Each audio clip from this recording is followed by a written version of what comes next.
Public School, Senior Secondary Co-Educational School, Building Leaders for Tomorrow, Shiv Shakti Nagar, Brahmpuri, opposite Bahadur Motors, Meerut. आपके बच्चों के लिए excellent school, जहां पर बच्चों का होता है सर्वांगीण विकास, खेलकूद, नृत्य, कौशल में भी निखारा जाता है।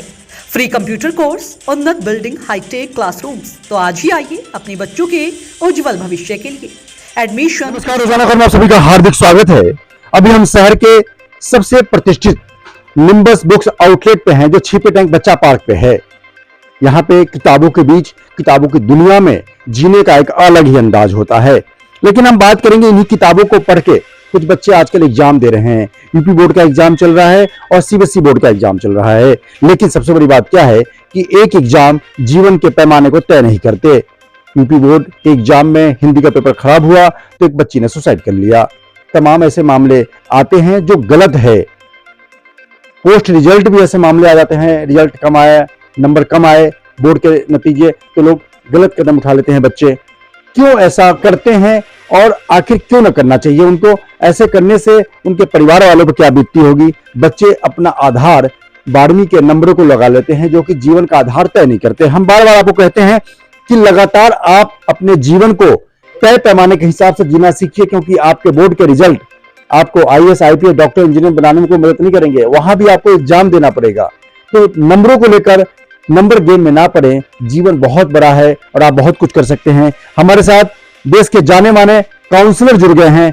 हम ये जानने की कोशिश करते हैं कि आखिर वो तमाम चीजें कौन सी हैं, तमाम बातें कौन सी होती हैं जो लगातार कहीं ना कहीं लोगों को, बच्चों को अंदर से वो कौन सा एक श्राप होता है, वो क्या बच्चे मनोस्थिति से गुजर रहे होते हैं जिससे वो सुसाइड जैसे कदम उठा लेते हैं नंबर की वजह से, पेपर खराब होने की वजह से। सर नमस्कार, रोजाना खबर में बहुत नमस्कार जी। नमस्कार सर। सबसे पहले अपना परिचय हमारे दर्शकों को दीजिए। मेरा नाम नीरव है और मैं एक काउंसलर हूँ एक पुणे बेस्ड कंपनी में, और हमारा काम है छात्रों को भी और जो लोग जॉब में हैं दोनों को काउंसिल करना। बिल्कुल सर, जब हम टहलते हुए बात कर लेते हैं कि जिस तरीके से लगातार यहाँ पे एग्जाम का समय चल रहा है, बोर्ड एग्जाम शुरू हो रहे हैं और हो चुके हैं। सीबीएसई बोर्ड के भी हालांकि 16 फरवरी से हो चुके हैं, लेकिन आज ऑफिशियली पेपर शुरू हुए हैं और यूपी बोर्ड के चल ही रहे हैं। इसी यूपी बोर्ड एग्जाम के बीच में पेपर खराब होने पे भी लोग, बच्चे कदम उठा रहे हैं। हालांकि पहले के मुकाबले परसेंटेज बहुत कम हो गया है, लेकिन ऐसा बच्चे क्यों कर लेते हैं? इसके पीछे क्या मनस्थिति चलती है उनकी? इसके पीछे मनस्थिति ये रहती है कि एक तो माँ बाप जो हैं वो बच्चे के ऊपर प्रेशर रखते हैं कि देखो हमारे पड़ोस में वो है, उसका बच्चा इतने मार्क्स ले आया, उसका बच्चा इतने मार्क्स ले आया, तेरे इतने मार्क्स हैं। तो बच्चा अपने आप में एक हीन भावना पाल लेता है, और उस हीन भावना की वजह से जब उसका परीक्षा अच्छा नहीं होती तो वो एक ऐसा कदम उठा लेता है जो उसका जीवन खराब कर देता है।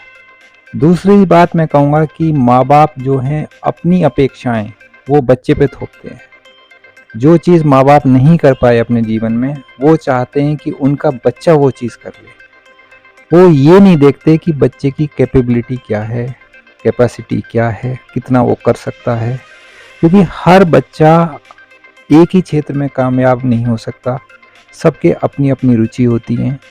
बच्चों को उनकी रुचि के हिसाब से करियर चुनने की आज़ादी होनी चाहिए, और सबसे पहले उन्हें अपने सब्जेक्ट्स चुनने की आज़ादी होनी चाहिए।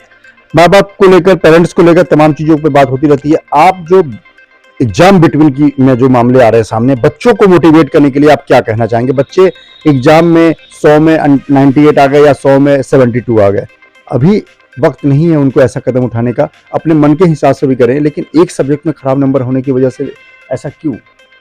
मैं इसके लिए ये कहना चाहूँगा कि जब बच्चे के मार्क्स कम आ जाएं तो माँ बाप को सहारा बनना चाहिए, इमोशनल सपोर्ट चाहिए। ये एक टीनेज जो होती है, ये बड़ी भावुक उम्र होती है। इसमें बच्चा जरा सी देर में गलत कदम उठा लेता है, जरा सी देर में एक भावना में बह जाता है। तो उसके लिए मैं कहूँगा कि ये एक दिन का काम नहीं है, ये माँ बाप का काम है कि उसे वक्त वक्त पे टाइम दे, उसके साथ बैठे, बात करे और उसे इमोशनली सपोर्ट करे कि बेटा कोई बात नहीं, आप अपना बेस्ट दीजिए।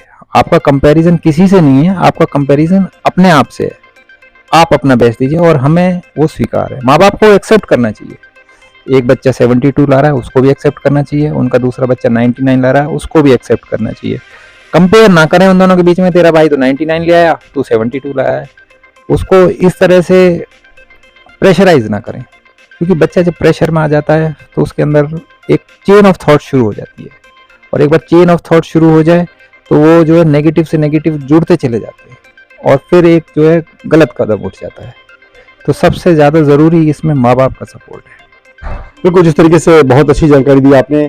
एग्जाम के दौरान आप क्या एक दो शब्द मोटिवेशनल कीज बोलेंगे बच्चों को, जो ड्यूरिंग एग्जाम, बिटवीन एग्जाम आप क्या बोलेंगे? मैं ये कहना चाहूँगा कि जो आप एग्ज़ाम दे के आ रहे हो, जो आप मार्क्स लेके आओगे, वो कल आपका भविष्य डिसाइड नहीं करेंगे। आपका स्किल्स, आपका टैलेंट आपका भविष्य तय करेगा।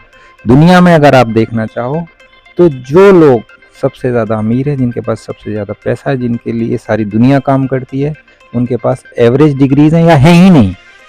इवन आप देखोगे कि उसमें 50% तो ड्रॉप आउट्स हैं। तो इसलिए आप ये ना सोचें कि आपके मार्क्स अगर कम आ गए तो आपका भविष्य बर्बाद हो गया। बहुत सारे रास्ते हैं जीवन में, बहुत सारे विषय हैं जिनको लेके आप आगे बढ़ सकते हैं, बहुत सारी अलग राहें हैं जिन्हें आप अपने हिसाब से चूज कर सकते हैं। इसलिए इस एग्जाम के मार्क्स को जीवन का अंत ना समझें। 7 देश के जाने माने काउंसलर जो बता रहे थे कि किस तरीके से बच्चे नंबर गेम के चक्कर में और एक दूसरे से आगे बढ़ने की होड़ में किस प्रकार से वो अपने जीवन लीला को समाप्त कर लेते हैं। ऐसे में बच्चों को यह सोचना बहुत जरूरी है कि किस तरीके से आप जब इन किताबों की दुनिया के बीच रहते हैं तो एक बात तो तय मानिए कि किताब आपके लिए है। लिहाजा आप अगर जिंदा रहेंगे, आप कैपेबल रहेंगे, तभी इन किताबों को पढ़ पाएंगे और पढ़कर डॉक्टर, इंजीनियर, कलेक्टर तमाम जगहों पर ओहदों को पा सकते हैं। रही बात 10th-12th के नंबर की, तो 10th-12th के नंबर आपके जीवन के आधार को तय नहीं करते, ये मैं गारंटी के साथ कह सकता हूं। तमाम चीजें ऐसी होती हैं जो लगातार फेल्योर बच्चा भी देश दुनिया में सक्सेस के रूप में एक बड़ी मिसाल कायम करता है। तो बिटवीन एग्जाम सिर्फ एक पेपर खराब हो जाने की वजह से अगर कोई कदम उठा लेता है, सुसाइडल मोड चला जाता है, तो वाकई बहुत गलत है। इन किताबों ने हमें जिंदगी दी है, हम अगर इन्हीं किताबों की वजह से जिंदगी को समाप्त कर लें तो फिर इन किताबों के अंदर के पन्नों की बातें हमारे जीवन की मायने बदल देंगे। विभूति रस्तोगी, रोजाना खबर, मेरठ।